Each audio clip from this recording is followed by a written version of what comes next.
Hello YouTube people, welcome back to my channel. I took a very long holiday hiatus. It was very nice. Spent a lot of time with my family.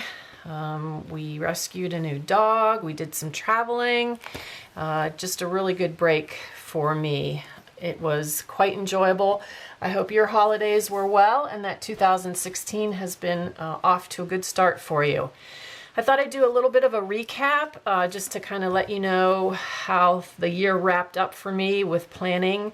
I am happy to report that my much loved Moleskine made it. Her spine stayed intact and she is currently enjoying her retirement.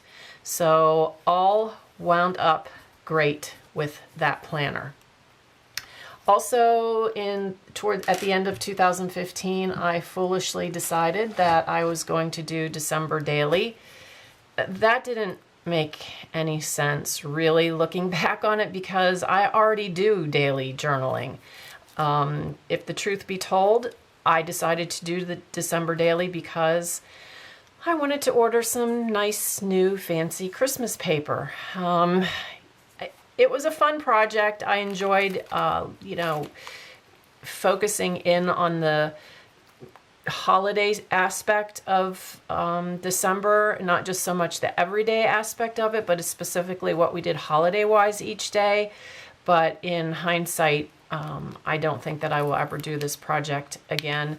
Like many people who did this project, I heard over and over again as I was watching some of their process videos, by the time Christmas rolled around, they were over it, and I felt the same way. I just kind of, at the end, kind of wanted to get it done. So it was a good project, but I'm pretty sure that it will be my first and last December daily. So, and when 2016 rolled around, I was so very excited, as you probably know, to get into my A5, which is just working out fabulously.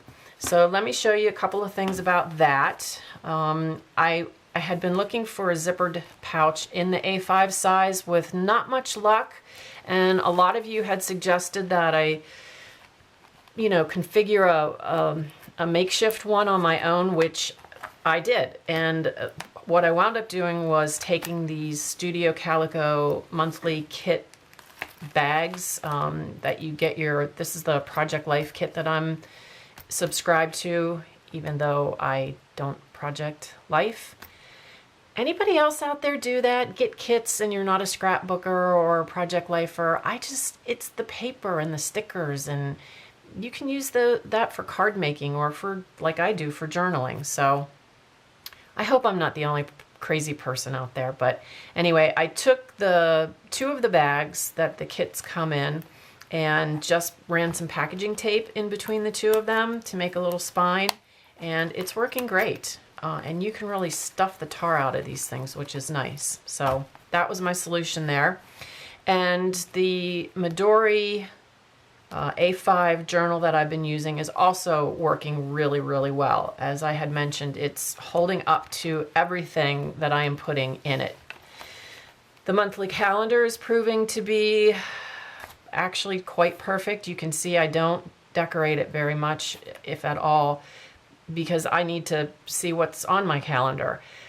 I know there are planner people out there and they love to embellish and do all kinds of beautifully artistic things to their calendars. I can't do that because I would forget where I need to be on any given day. And I suppose I save all of that sort of artistic expression for the actual journaling itself. And the to-do lists are working quite nicely just as well. I keep those very simple, again, because I need to stay focused on what needs to get done. I can't be distracted like, ooh, butterfly, ooh, squirrel. I need to get in here and say, okay, yeah, I need to, get to the grocery store or whatever else I have on my calendar for that day. And as for the journaling, it is just fabulous. The idea that I can write as much or as little as I want on any given day is wonderful.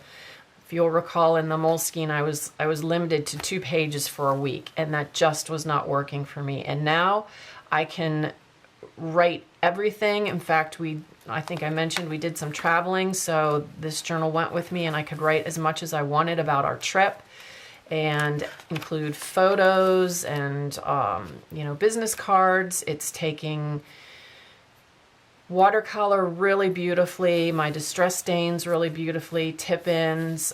Anybody else have a losing Powerball ticket in their journal? Yeah, that would be me. We didn't get one stinking number. Not one. Ugh. Oh well. It's a good thing I only bought 1 ticket, so it was fun. Yeah, photos from our trip. The tip-ins are working really great. I can use stickers. I don't have to limit myself to a theme, but if I want to, I can. I'm just kind of all over the place, and I love that. It's if I feel like writing in blue one day and green the other day, I do. I don't feel like I have to keep it flowing and theme oriented the way I did on my week on 2 pages setup. So if you are still on the bandwagon, if you haven't decided what kind of system you're going to use for the year, I would say give the A5 size a try. It really is versatile and allows you a lot of room to express, use your stash of stickers, and just have fun. And I really have been having fun. So the other couple of other things I wanted to quickly mention to you are some sort of tips or products that I'm loving. First, that I've already mentioned is the Studio Calico Project Life monthly subscription kit that I'm getting. I am absolutely in love with their products. Every month, I mean, they just keep getting better and better and better. In fact, I just kind of wanted to show you that this was January's kit. I am a total sucker for journaling cards, and I just can't even tell you how much I was in love with this month. The colors, the graphics are absolutely fabulous. A few of them were definitely geared toward the new year, but majority of them could be used any month. I just absolutely went crazy over this kit. So if you haven't checked it out, give them a look-see. And I have no affiliation with them whatsoever. I just really love the product, and I can't wait to start putting these into my journal and journaling on them. The other 2 other things. One, if you don't use a fountain pen and you've been thinking about trying a fountain pen, give this Pilot Varsity a go. You can find them, and I'll leave links to where I think I got this one at Goulet Pens. I'll link it up for you for sure. But the cool thing about this is that it, yes, is a fountain tip. It's got the fountain nib, but it's disposable, and it's cheap. I think they're $3, and they come in black and blue and some really cool colors too, including this turquoise, which I am absolutely in love with. Pretty, pretty, pretty, pretty. And if you don't care for the fountain pen, you can, you haven't invested a ton of money in it, and when it's done, it's done. You can chuck it in the bin. So I am really loving this pen. So a good option to try if you're thinking that you might want to get into fountain pens. So, and then the last thing, which I have been totally digging, and this actually I discovered last year.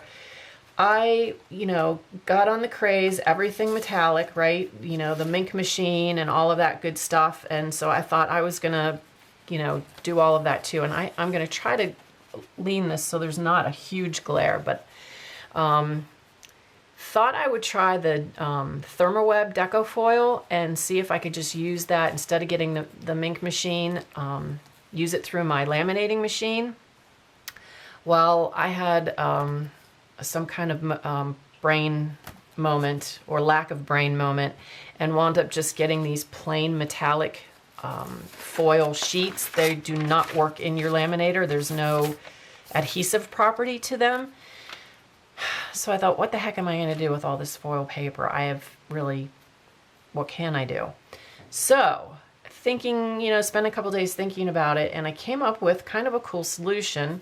I got some lightweight cardstock, just at Michael's. I bought a big pack of it, It's thin. It's thicker than copy paper, but not as heavy as like the cardstock you would use for card making.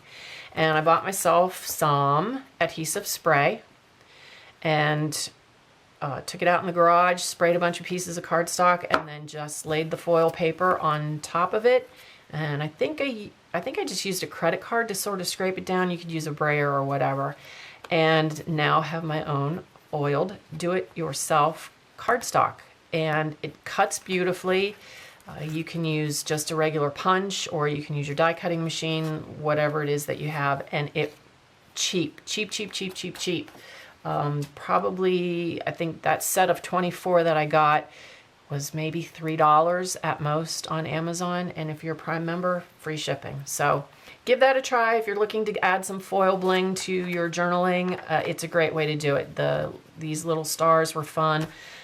I punched a ton of gold foiled hearts. They're wonderful to add all over your journal. It just gives it that little bling that everybody's into these days. So, as always, if you have any questions about what I've showed you or how I'm approaching the A5 journaling, please leave them below.